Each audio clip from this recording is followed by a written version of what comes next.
എക്സാമ്പിളായിട്ട് പറയുന്നത് glucose, galactose, mannose. അതിൽ glucose glucaric acid അല്ലെങ്കിൽ glucosaccharic acid, galactose galactaric acid അല്ലെങ്കിൽ mucic acid, mannose mannaric acid. Okay. Then reduction of monosaccharide. Reduction of both aldoses and ketoses yield sugar alcohols. ആൾഡോസും കീറ്റോസും reduce ചെയ്യപ്പെട്ട് കഴിഞ്ഞാൽ അതെന്തായിട്ട് മാറുന്നു? Sugar alcohols ആയിട്ട് മാറുന്നു. എക്സാമ്പിളായിട്ട് പറയുക ഗ്ലൂക്കോസ്, മാനോസ്, റൈബോസ്, ഗാലക്ടോസ് ഇതൊക്കെ ആൾഡോസും കീറ്റോസും ആയിട്ടുള്ള മോണോസാക്കറൈഡ്സ് ആണ്. ഓക്കെ. അപ്പോൾ ഈ ഗ്ലൂക്കോസ്, മാനോസ്, റൈബോസ്, ഗാലക്ടോസ് ഇതൊക്കെ റെഡ്യൂസ് ചെയ്ത് കഴിഞ്ഞാൽ that is correspondingly polyhydroxy sugar alcohols ആയിട്ട് മാറും. ദാറ്റ് ഈസ് ഗ്ലൂക്കോസ് സോർബിറ്റോളും, മാനോസ് മാനിറ്റോളും, റൈബോസ് റിബിറ്റോളും, ഗാലക്ടോസ് ഗാലക്റ്റിറ്റോൾ എന്ന് പറഞ്ഞു കഴിഞ്ഞാൽ it is also known as dulcitol. Okay. Then the sugar alcohols are soluble in വാട്ടറിൽ സോല്യൂബിളൈസ് ചെയ്യപ്പെടുന്ന കോമ്പൗണ്ട് ആണ് sugar alcohols. Sugar alcohols like sorbitol, mannitol, galactitol എന്നാണ് ഡെൽസിറ്റോൾ എന്ന് പറയുന്നത്, xylitol etcetera have biomedical significance in ഹ്യൂമൻസിൽ biomedical significance കാണിക്കുന്നുണ്ട്. That is sorbitol, dulcitol ഇതൊക്കെ ഹ്യൂമൻസിൻ്റെ ഐസിൻ്റെ ലെൻസിൽ കാറ്ററാക്ട് ഫോർമേഷൻസ് ഉണ്ടാക്കുന്നുണ്ട്. അതായത് ഗാലക്ടോസീമിയ, ഡയബറ്റിക് മെലിറ്റസ് കണ്ടീഷൻസിലൊക്കെ കാറ്ററാക്ട് ഫോർമേഷൻസ് ഉണ്ടാക്കുന്നുണ്ട്. എന്താണ്? സോർബിറ്റോളും ഡെൽസിറ്റോളൊക്കെ അക്യുമുലേറ്റ് ചെയ്യും ലെൻസിൽ, ഹ്യൂമൻസിൻ്റെ ഐസിൻ്റെ ലെൻസിൽ അക്യുമുലേറ്റ് ചെയ്യും. എന്നിട്ട് അവിടെ കാറ്ററാക്ട് ഫോർമേഷൻസ് ഉണ്ടാക്കും. ഈ കാറ്ററാക്ട് ഫോർമേഷൻസ് ഉണ്ടാക്കുന്ന കണ്ടീഷൻസ് എന്ന് പറയുന്നത് ഗാലക്ടോസീമിയ കണ്ടീഷൻസിലും ഡയബറ്റിക് മെലിറ്റസ് കണ്ടീഷൻസിലൊക്കെയാണ് കാറ്ററാക്ട് ഫോർമേഷൻസ് ഉണ്ടാക്കുന്നത്. Okay. Then actions of strong mineral acids on monosaccharides. In presence of strong mineral acids like concentrated sulfuric acid H2SO4 and hydrochloric acid that is HCl, monosaccharides are dehydrated to their furfuryls. Dehydrate ചെയ്യപ്പെട്ടിട്ട് അവിടെ ഒരു ഫർഫ്യൂറൽ derivatives form ചെയ്യും. That is example pentose, hexose ഒക്കെ. Okay. പെൻഡോസും hexose. Pentose എന്ന് പറഞ്ഞാൽ ribose ഷുഗറൊക്കെ pentose ഷുഗറാണ്. Ribose എന്ന് പറയുന്നത് pentose വിഭാഗത്തിൽപ്പെട്ട ഷുഗറാണ്. 5 കാർബൺ ആറ്റം ആയിരിക്കും. ഹെക്സോസ് എന്ന് പറഞ്ഞു കഴിഞ്ഞാൽ ഗ്ലൂക്കോസ് ഒക്കെ ഹെക്സോസ് ഷുഗേഴ്സ് ആണ്. Are dehydrated to furfural and hydroxymethyl furfural. Okay. Furfural and hydroxymethyl furfural ആയിട്ട് മാറും. പെൻഡോസ് ഫർഫ്യൂറൽ ഡെറിവേറ്റീവ്സ് ആയിട്ട് മാറും. ഹൈഡ്രോക്സിമീഥൈൽ ഫർഫ്യൂറൽ ആവുന്നത് ഹെക്സോസ് ഷുഗേഴ്സ് ഒക്കെ ഹൈഡ്രോക്സിമീഥൈൽ ഫർഫ്യൂറൽസ് ആയിട്ട് മാറും. That is disaccharides, oligosaccharides, polysaccharides when treated with concentrated HCl and H2SO4 also form furfuryls. ഡൈസാക്കറൈഡിനെയും ഒലിഗോസാക്കറൈഡിനെയും പോളിസാക്കറൈഡിനും ഒക്കെ concentrated HCl അല്ലെങ്കിൽ കോൺസെൻട്രേറ്റഡ് H2SO4 വെച്ച് ട്രീറ്റ് ചെയ്ത് കഴിഞ്ഞാൽ അവിടെ ഫർഫ്യൂറൽ ഡെറിവേറ്റീവ്സ് ഫോം ചെയ്യും. ഓക്കെ. എന്താ ഫർഫ്യൂറൽ ഡെറിവേറ്റീവ്സ് എന്ന് പറയുന്നത്? ഇപ്പോൾ ഒരു മോളിഷ് ടെസ്റ്റിൻ്റെ കേസാണ് ഞാൻ പറയുന്നത്. പെൻഡോസ് ഷുഗർ ആണെങ്കിൽ റൈബോസ് ആണ് മോളിഷ് ടെസ്റ്റ് ചെയ്യുന്നതെങ്കിൽ അവിടെ ആൽഫ നാഫ്തോൾ എന്ന് പറയുന്ന ഒരു കണ്ടന്റ് റിയേജന്റിൽ പ്രസന്റ് ആയിരിക്കും. അപ്പോൾ പെൻഡോസ് ഷുഗേഴ്സ് ട്രീറ്റ് ചെയ്യുന്നു H2SO4 കോൺസെൻട്രേറ്റഡ് H2SO4 വെച്ച് ട്രീറ്റ് ചെയ്ത് കഴിഞ്ഞാൽ അവിടെ ഫർഫ്യൂറൽ ഡെറിവേറ്റീവ്സ് ഫോം ചെയ്യും. Okay. That can lead to purple ring formations. Okay. പിന്നെ അതുപോലെ തന്നെ ഹെക്സോസ് ഷുഗർ ആണെങ്കിൽ ഗ്ലൂക്കോസ് ആണെങ്കിൽ അവിടെ സൾഫ്യൂരിക് ആസിഡ് വെച്ചിട്ട് ട്രീറ്റ് ചെയ്ത് കഴിഞ്ഞാൽ 5 ഹൈഡ്രോക്സിമീഥൈൽ ഫർഫ്യൂറൽസ് ആണ് അവിടെ ഫോം ചെയ്യുന്നത്. ആൽഫ നാഫ്തോൾ തന്നെയാണ് അവിടെ പേർപ്പിൾ റിംഗ് കളർ ഫോം ചെയ്യിക്കുന്നത്. ഓക്കെ. ഫർഫ്യൂറൽ ഡെറിവേറ്റീവ്സ് ആയിട്ട് മാറും. ഓക്കെ. ഒരു ഡെറിവേറ്റീവ്സ് ആയിട്ട് അത് സെപ്പറേറ്റ് ചെയ്യപ്പെടും. ഓക്കെ. ദെൻ ഐസോമെറിസം നമ്മൾ ഡിസ്കസ് ചെയ്ത കാര്യങ്ങൾ തന്നെയാണ്. നിങ്ങൾ ഓൾറെഡി എഴുതി വെച്ചിട്ടുണ്ടെങ്കിൽ അത് തന്നെ മതി. Okay. All monosaccharides except ketotriose. Ketotriose എന്ന് പറയുന്നത് ഡൈഹൈഡ്രോക്സി അസെറ്റോൺ ആണ് കീറ്റോട്രയോസ് എന്ന് പറയുന്നത്.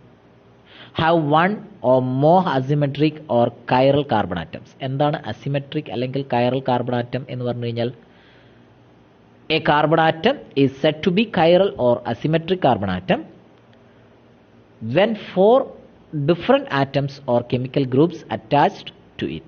ഒരു കാർബൺ ആറ്റത്തിൻ്റെ മുകളിൽ 4 ഡിഫറൻ്റ് ആയിട്ടുള്ള ആറ്റംസോ അല്ലെങ്കിൽ കെമിക്കൽ ഗ്രൂപ്പ്സോ അറ്റാച്ച് ചെയ്തിട്ടുണ്ടെങ്കിൽ അതിനെയാണ് നമ്മൾ കൈറൽ അല്ലെങ്കിൽ അസിമെട്രിക് കാർബൺ ആറ്റം എന്ന് പറയുന്നത്. The simplest sugar like aldose, glyceraldehyde, that is glycerose, okay, contain one asymmetric carbon atom.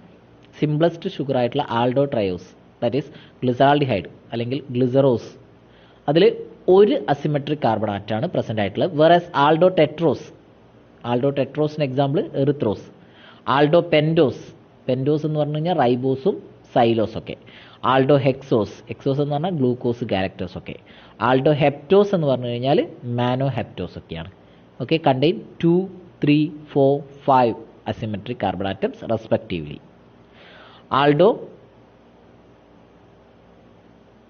Triose ആയിട്ടുള്ള ഗ്ലിസറാൾഡിഹൈഡിന് 1 കാർബൺ ആറ്റവും ടെട്രോസിന് 2 കാർബൺ ആറ്റവും പെൻഡോസിന്, അതായത് റൈബോസ് സൈലോസിനൊക്കെ 3 കാർബൺ ആറ്റവും ഹെക്സോസിന് 4 കാർബൺ ആറ്റം ഉണ്ടാവും. ഹെപ്റ്റോസിന് 5 കാർബൺ ആറ്റം ഉണ്ടാവും. ഓക്കെ, അസിമെട്രിക് കാർബൺ ആറ്റത്തിൻ്റെ കേസാണ് പറയുന്നത്. Asymmetric carbon atom എന്ന് പറഞ്ഞു കഴിഞ്ഞാൽ 4 ഡിഫറെൻറ്റ് ആറ്റംസ് അല്ലെങ്കിൽ കെമിക്കൽ ഗ്രൂപ്പ്സ് അറ്റാച്ച് ചെയ്യുന്ന കാർബൺ ആറ്റത്തിനെയാണ് നമ്മൾ എന്ത് പറയുന്നത്? അസിമെട്രിക് കാർബൺ ആറ്റം അല്ലെങ്കിൽ കൈറൽ കാർബൺ ആറ്റം എന്ന് പറയുന്നത്. The compounds which have same empirical formula but differ in their spatial configuration are called as stereoisomers.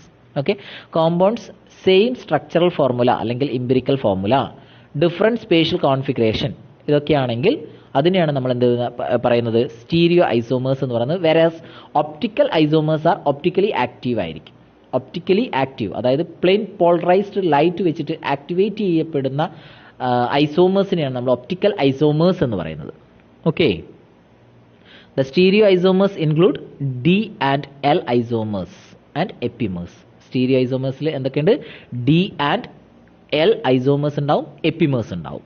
Okay, next ക്ലാസ്സിൽ നമുക്ക് എപ്പിമേഴ്സിനെ കുറിച്ച് പഠിക്കാം. നമ്മൾ മുമ്പത്തെ ക്ലാസ്സിൽ പറഞ്ഞിട്ടുണ്ടായിരുന്നു, ആനോമറിസത്തിനെ പറ്റിയിട്ടായിരുന്നു നമ്മൾ പറഞ്ഞത്. ആനോമറിസത്തിനെ പറ്റിയിട്ട് അടുത്ത ക്ലാസ്സിൽ പഠിക്കാം.